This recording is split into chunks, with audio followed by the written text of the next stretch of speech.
Teniendo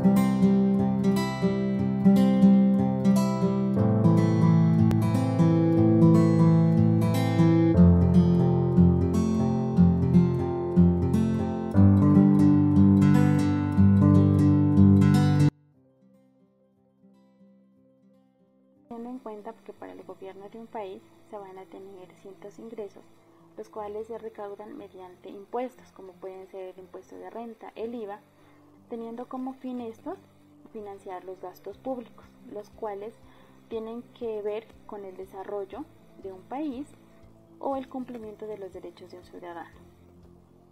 Se puede tener una relación del gasto público nacional con el gasto público territorial, como son municipios o departamentos, ya que estos se hacen mediante transferencias, por decir, mediante un sistema general de participaciones se reparten los recursos a bien sea municipios, departamentos, distritos o grupos indígenas, donde los recursos ya tienen su destino o para qué se van a utilizar, como son salud, educación, saneamiento u otras inversiones. De igual manera hay ingresos corrientes, los cuales son a nivel departamental o municipal, los cuales tienen una libre destinación, como son las tasas, las multas, los ingresos tributarios.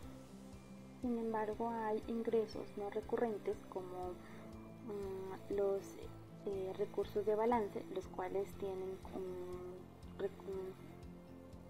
un destino condicionado, ya que estos, por decir, son los recursos que sobraron de un proyecto anterior, de un año anterior, pero tenían un destino, los cuales sobraron una cierta cantidad de dinero y se debe seguir ese destino para poder realizarlo y llevarlo a cabo. Ventas de activos, estos pueden ser también de libre destino.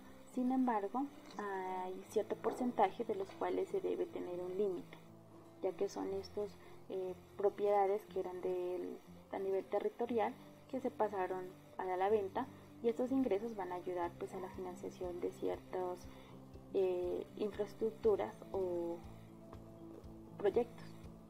Encontramos de igual manera ingresos de regalías, los cuales tienen un porcentaje diferente a departamentos o municipios, teniendo en cuenta los recursos naturales con los que se ha venido explotando, por decirlo de cierta manera, o puertos marítimos, los cuales han permitido pues que se puedan exportar estos productos naturales. Estos ingresos van a ayudar a cubrir los gastos públicos, teniendo como fin y los cuales van a ayudar el desarrollo social. Hola, mi nombre es Adriana Ortega y en este momento vamos a hablar acerca de la relación que tiene el gasto en la deuda pública, en el déficit presupuestal y en el gobierno nacional central. Bueno, el gasto principalmente se relaciona de manera muy diferente entre el déficit presupuestal y la deuda pública. Bueno, en el déficit presupuestal se valida principalmente que es una variable de flujo. ¿Qué significa? Que tienen en cuenta los ingresos y los gastos en un tiempo predeterminado. En este caso es siempre un año. En cambio, en la deuda pública la variable cambia. Esta variable se le llama variable de stock. ¿Qué significa? Que los ingresos y los gastos pasan a restarse al déficit público. En el déficit público se lo mide de manera diferencial con una serie de variables. En este caso es una variable positiva y una variable negativa. La variable positiva, ¿en qué consiste? Cuando los ingresos son superiores a los gastos. En este caso se llama superávit, pero en dado el caso que si es de manera contraria, que si los gastos son superiores a los ingresos, lo podemos hablar como un déficit público. En caso dado del gobierno nacional central se valida en el momento de realizar lo que es el balance fiscal, donde toman todos los valores anteriores. En este caso se recopila lo que son los ingresos, los gastos, el déficit, el superávit, y se logra ya retroalimentar con el Departamento Nacional de la Planeación. Bueno, como sabemos, el gasto público es el total de los ingresos que recauda el Estado para garantizar los derechos de los ciudadanos, como son la educación, la salud, la seguridad social, el proveer bienes y servicios, como es el agua, la luz, el alcantarillado. Entonces, al haber un déficit fiscal, todos nosotros como país nos vemos afectados. Es el ejemplo que nosotros podemos tener, es por ejemplo la pandemia. La pandemia fue un gasto que no estaba presupuestado y lastimosamente para este año, el 2020 y el 2021, pues hubo un déficit fiscal donde el gobierno prácticamente tuvo que realizar más gasto de lo que recaudó, entonces se tuvo que endeudar.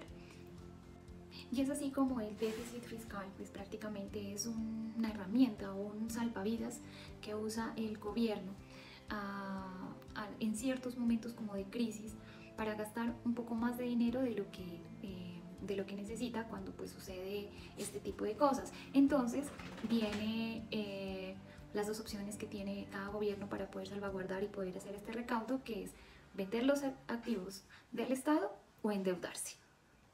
Y entonces es así como un gobierno en su economía acumula mucho déficit, pues también tiende a acumular lo que es la deuda, ¿no? Entonces por eso se acaban sus activos y lo que genera pues es aumentar el riesgo en términos financieros para poder tener una economía estable, y este riesgo pues prácticamente lo que genera es que se nos cobren pues mayores tasas de interés a los países que solicitamos esos créditos o esos préstamos.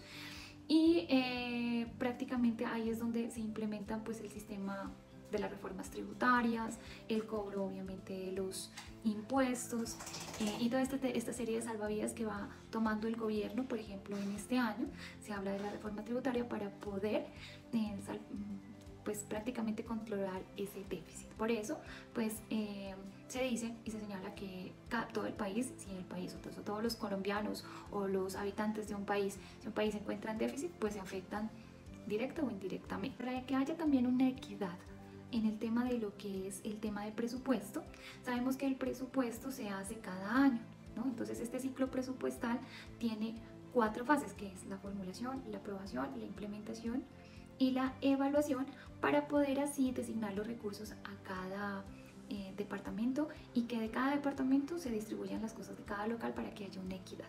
Bueno, el presupuesto general de la nación se distribuye de la siguiente manera, y entonces está en la formulación en los primeros días de enero, que está propuesto por el Ministerio de Hacienda y Departamento Nacional de Planeación, y ellos hacen prácticamente el presupuesto donde se asignan los recursos a cada uno de los sectores, ya sea el sector de la salud, la educación, la defensa, etc.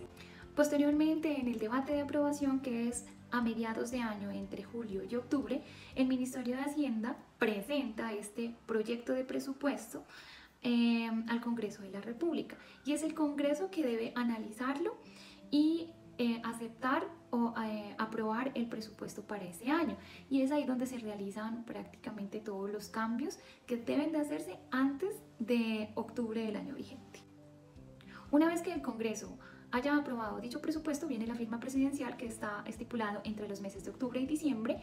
Este presupuesto se hace en el año, pues, digamos, en el año 2021 para el 2022 y así sucesivamente. Es así como entra la etapa de la evaluación. Entonces todas las entidades que intervinieron